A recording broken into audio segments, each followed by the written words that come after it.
Okay, moving on to chapter 5, question 62. Mevacor is used clinically to lower cholesterol levels. How many asymmetric centers does Mevacor have?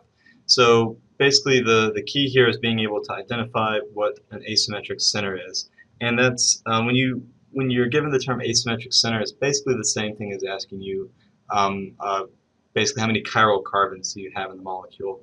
And the way we designated a chiral carbon is going to be in terms of sp3 hybridized carbons.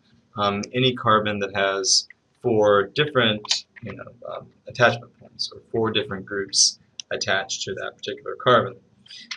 So let's just go ahead and try to find those guys. So first off, try to find carbons that don't have 2 hydrogens. So any kind of carbon that has these 2 hydrogens attached like this, they're automatically discounted. So we're going to go ahead and get rid of those guys and try to start looking around. So again, we're looking only for sp3 hybridized carbons with 4 different groups.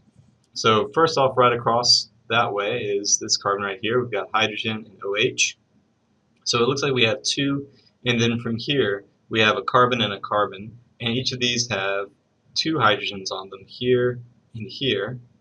But that's not where you stop. If you have a tie, just like when you're trying to figure out priorities, you go ahead and continue along the chain. So these, if they were CH3s, this carbon right here would not be an asymmetric center. But since they continue along the chain, we can go to the next position over to try to break the tie. So if we go 1 over, we have this carbonyl carbon, versus this carbon right here that has a whole bunch of other stuff attached to it. So in that case, we actually do have an asymmetric center right here.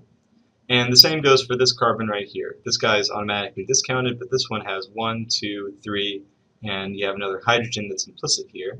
So this is going to be an asymmetric center. So will this. So will this.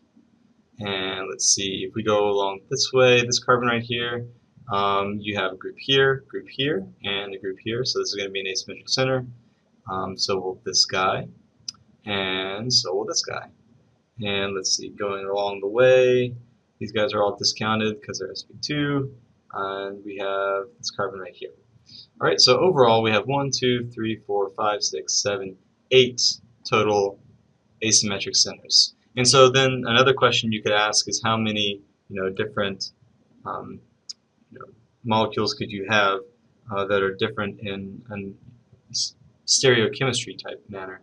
So that's going to be 8 to the 2. So, or sorry, it's not going to be that. It's going to be 2 to the 8. So it's going to be 2 to the 8 different stereoisomers. Okay. So stereoisomers. And you can pull out your calculator and do that calculation, but a whole bunch. Okay. Now, all right. Next question.